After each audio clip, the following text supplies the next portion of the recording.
Hello, everyone. Phil Turek here. I've reached the end of my 30 years of being a high school teacher, and as my friend Mike would put it, it's time for me to rewire myself for what I'm going to be doing after I finish my teaching career. In two words, I would sum it up by saying I'm going to be involved with social activism. But let me start at the beginning. This is a picture of my dad. He grew up on a farm. He was drafted into World War II, served as an x ray technician in a medical evacuation hospital in Europe.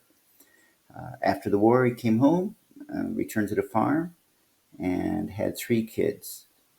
Now, just before I came along, a heavy blizzard hit our part of upstate New York.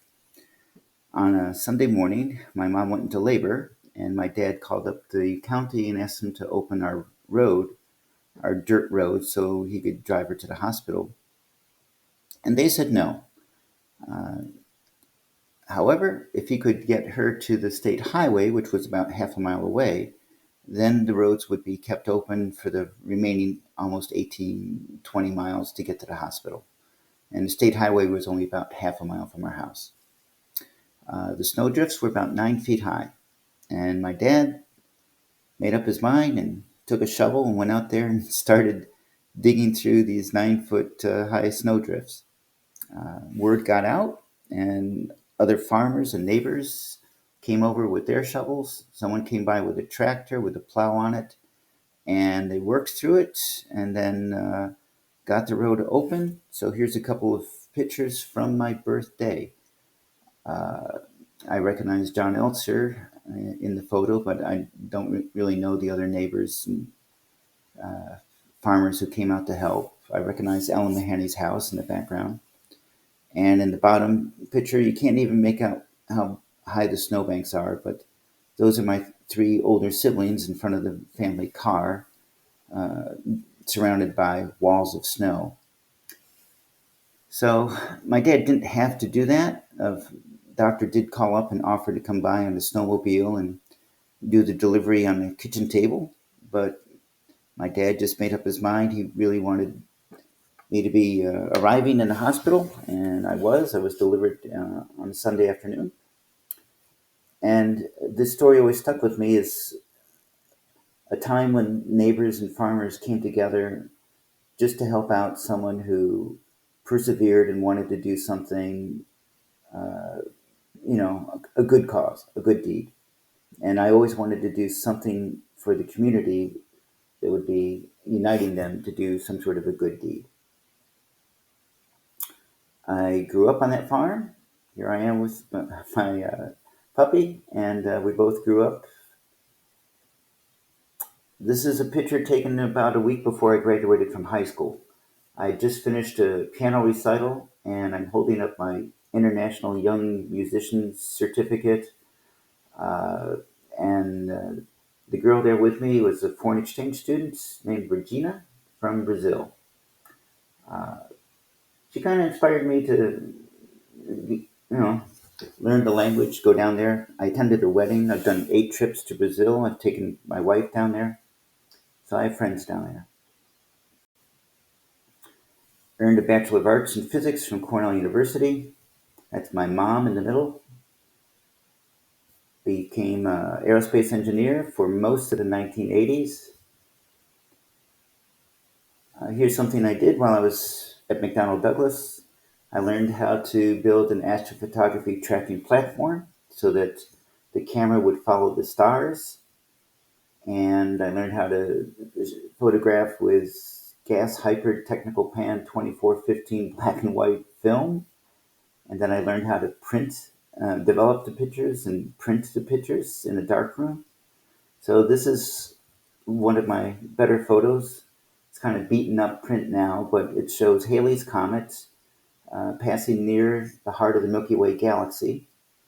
And there are car lights in the bottom left part of the picture. The horizon is smeared because the camera was following the stars. And so the horizon becomes blurred instead of the stars becoming streaked.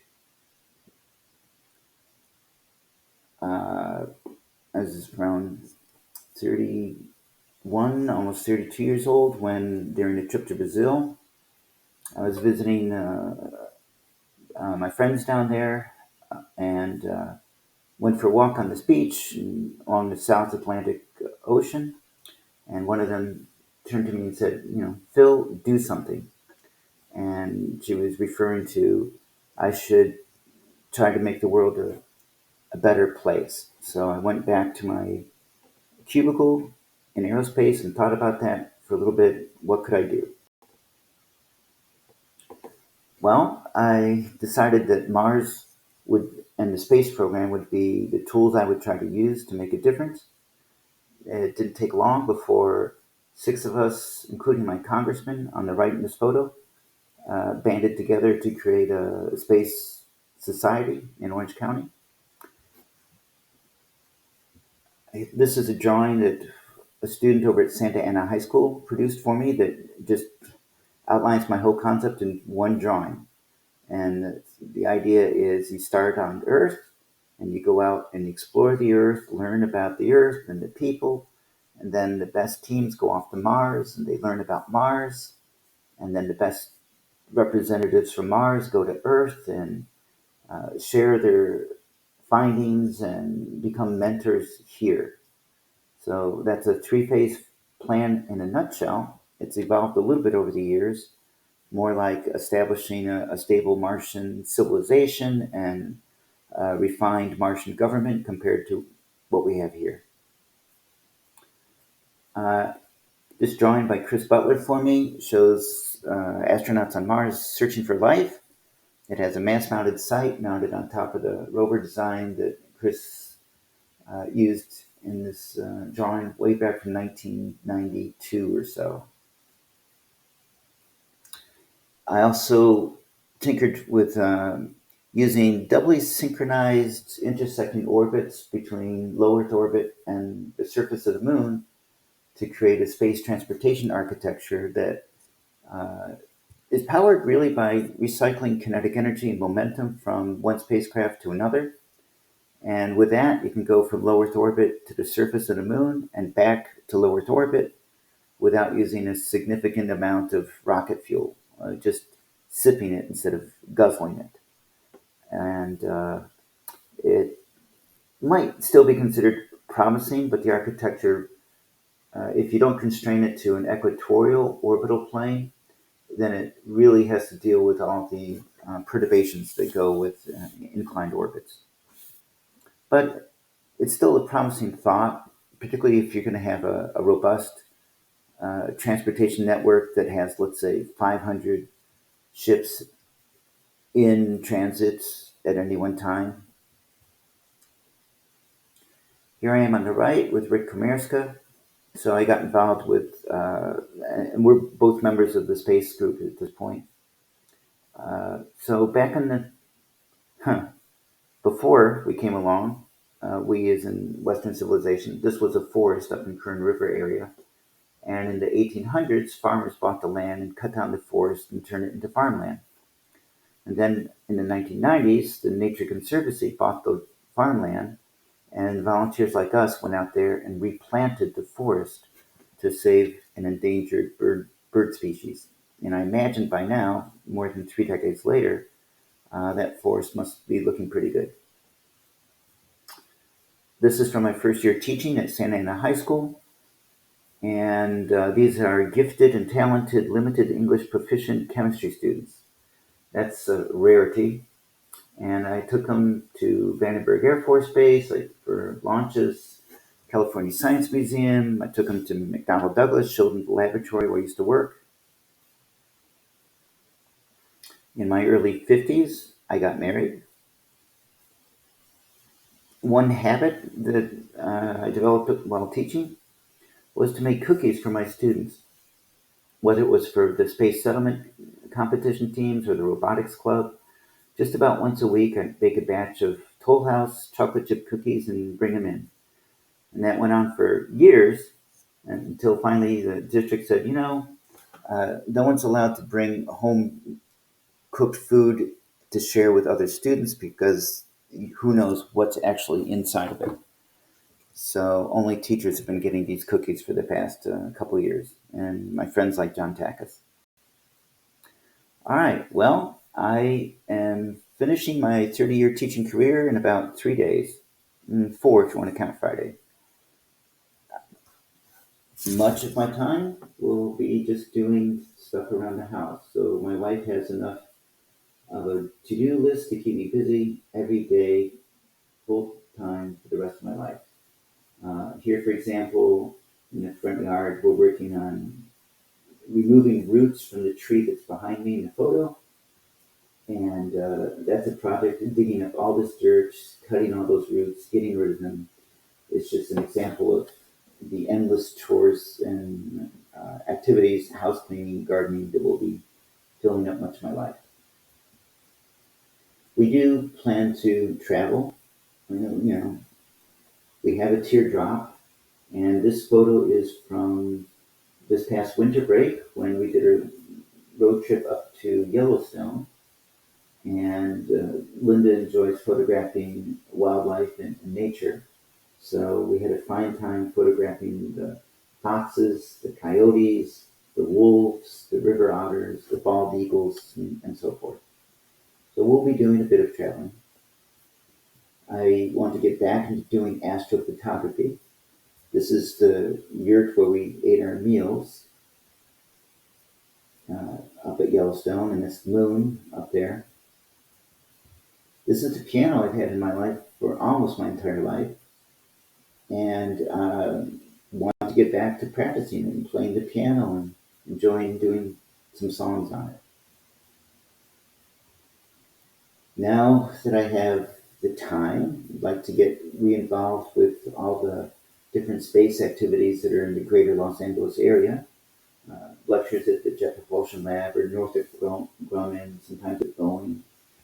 Coming up on June 24th is the Planetary Defense Mini Conference. It'd be kind of nice to go to that. I think I had attended a talk by Eugene Shoemaker way back in the day.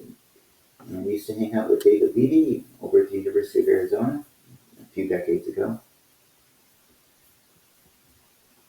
The main thing I still want to get involved with and be active about is my Mars project. So drawing up the outline of a new civilization on Mars, that just sounds like a worthy activity to do that can unite people for a good cause. And I'm just starting to read about it. I was never a Model United Nations scholar. I didn't take government classes, but starting to read a little bit about American history, and occasionally find these phrases that really resonate with me. So here's some text taken from what I've been reading. The nation's a political act directed towards the future. Anyone can take part of it.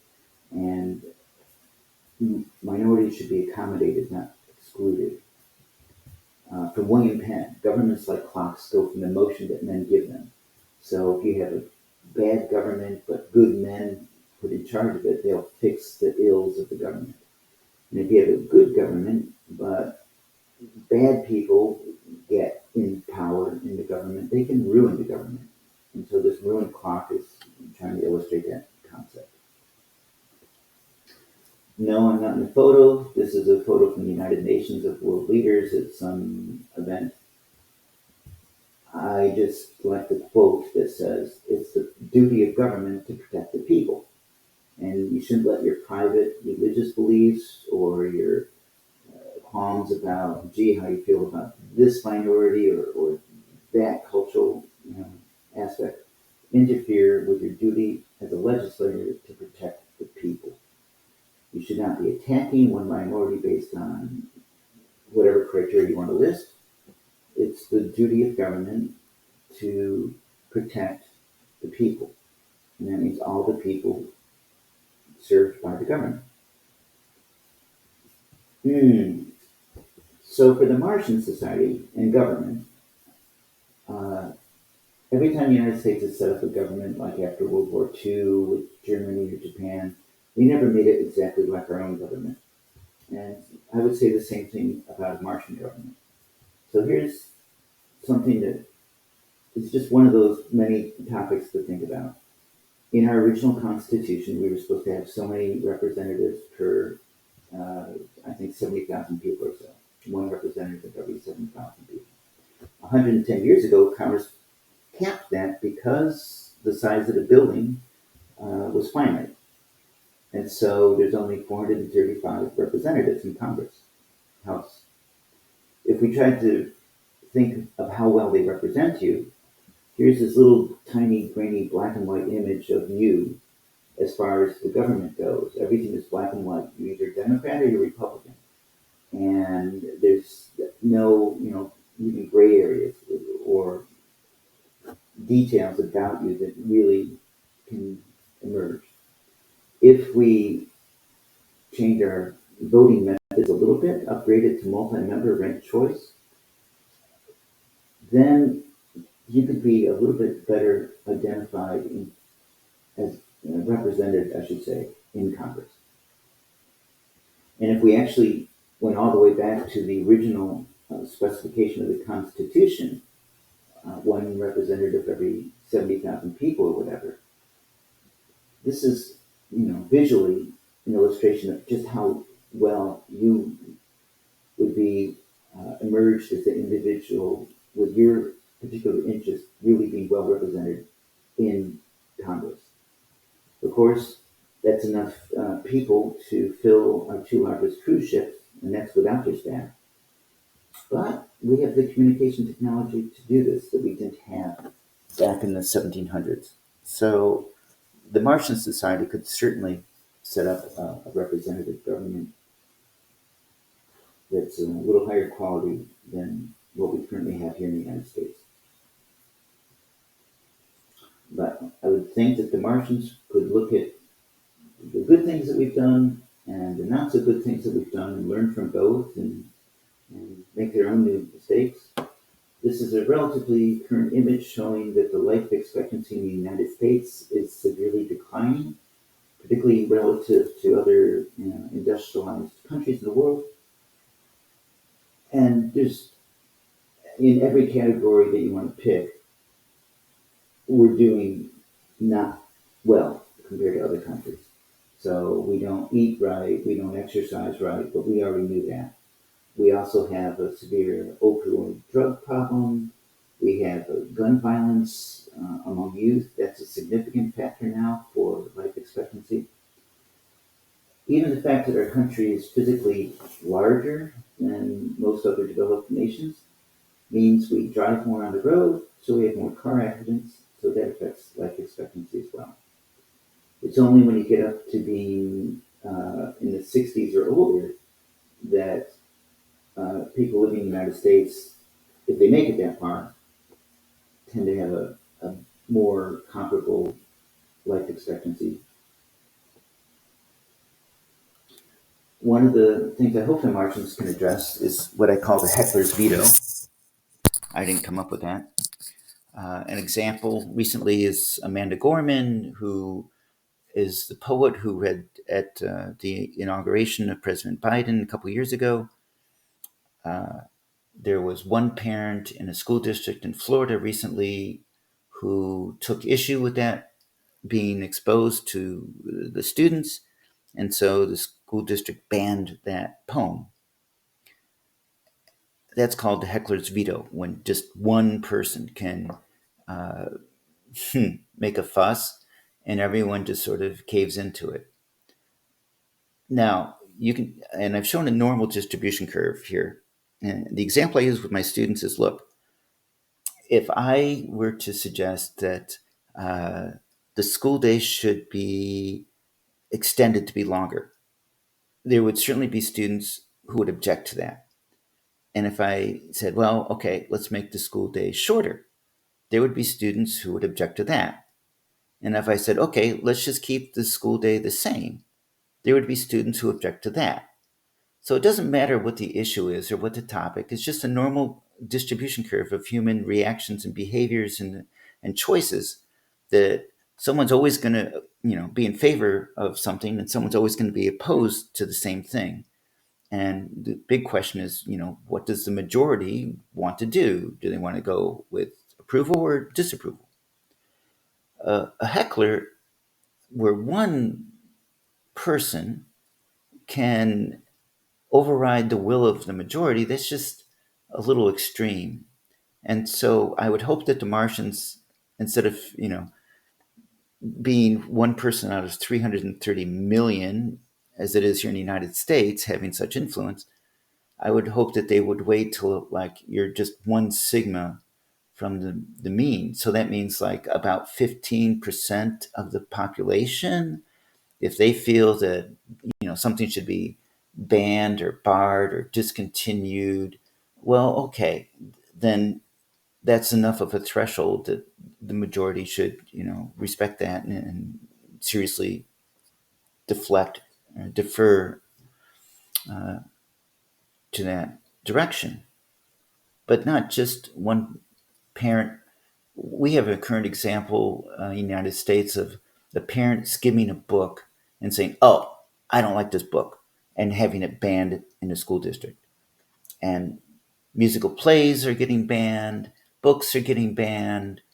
Uh, this isn't what we're trying to do in a growing learning environment.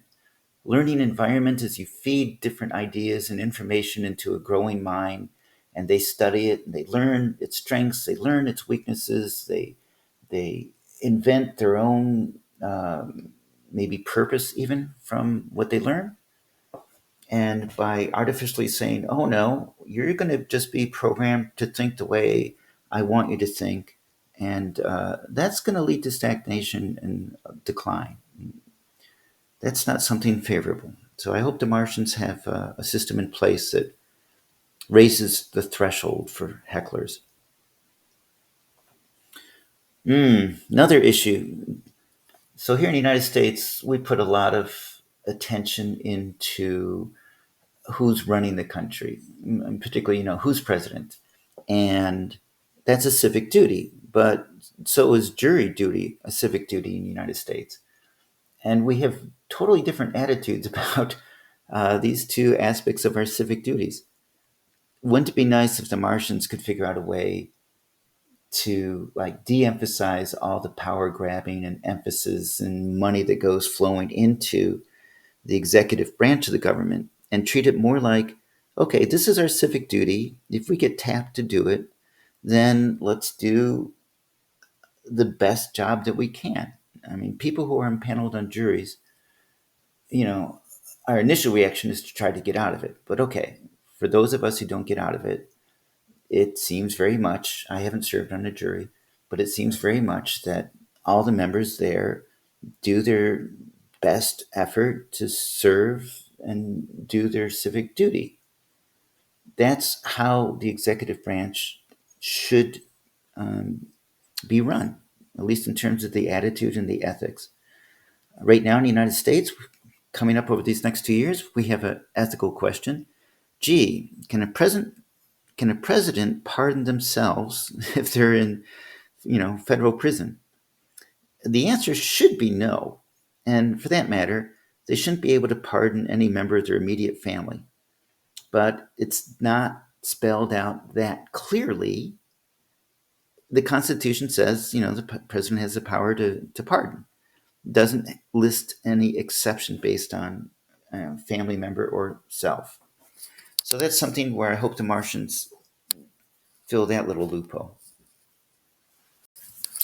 As a teacher, from beginning to end, I was involved with, or being aware, I should say, of WASC, the Western Association of Schools and Colleges, where all higher educational institutions go through a cycle of accreditation. That's like validation that, yes, you really are producing the graduates that are worthy of being called graduates in our school system, educational system. So it's a cycle of study. You study yourself, then a visiting team comes along, and every 2 to 6 years they go through this process, and maybe they have some recommendations, and you make some changes, and then you go through the whole thing again. What I want to do is take that model and implement it for governments, particularly involving a Martian government on the visitation part.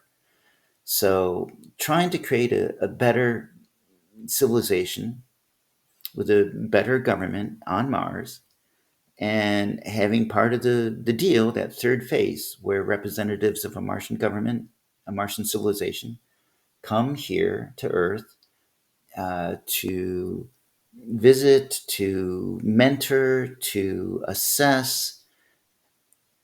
And these visitation teams aren't just strictly from Mars. It should be the same way they do it here in WASC, where it's several observers pulled from several different educational institutions. So there will be a team that comes, someone from this high school, someone from that high school, someone else from another high school, and then anyways, you can study the details, but something like that could be done for assessing world governments on Earth and on Mars for that matter. There is an organization that already ranks governments. Apparently, you now have to pay money to get this information from this website, but here's the report card for the United States from a couple years back. At this time, I think Norway was ranked number 1, and the United States was ranked 25th. You can maybe make out the color code key on the bottom left that says blue means you're doing better than average. A solid blue is by more than 1 point. And on our report card, there's only one area that has blue, and that's in the bottom right where it says access to advanced education, quality weighted universities. That's it. So that's why when you go to Berkeley or UCLA, you'll see that there are a lot of foreign students who come in to take advantage of our universities and colleges, and they get their degrees, and then they leave and go back home. That's the only above average aspect on this part of our report card being displayed. Everything else is average or below. Environmental quality, inclusiveness, personal freedom and choice, access to information and communications, health and wellness, water and sanitation, nutrition and basic medical care, on and on it goes. We're just not doing as well as other nations. And I hope the Martians learn from the best and learn from the worst what not to do and what to do, not in that order. A little bit of a dated photo. I'm the guy in the middle, if you didn't know that, in blue.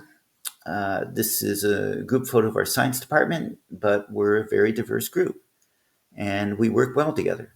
And when people talk about going to Mars, they often think about duplicating the Apollo missions of going there and planting flags and collecting rocks and leaving footprints.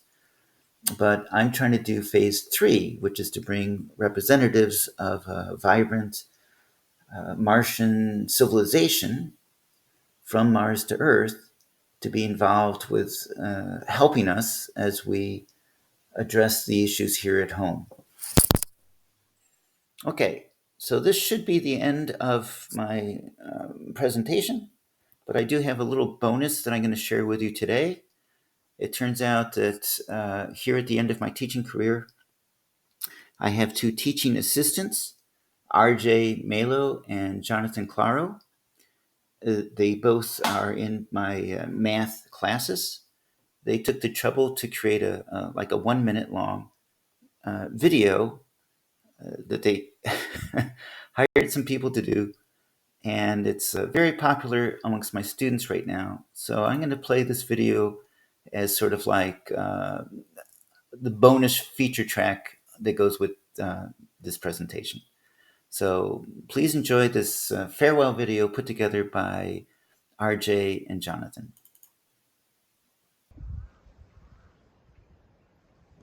RJ and Johnny wants to wish you Mr. Terry a happy retirement party. Hard. Yeah, buddy.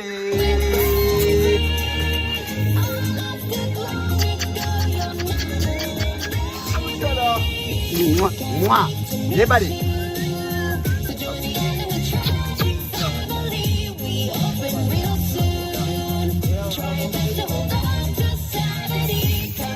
Tonight.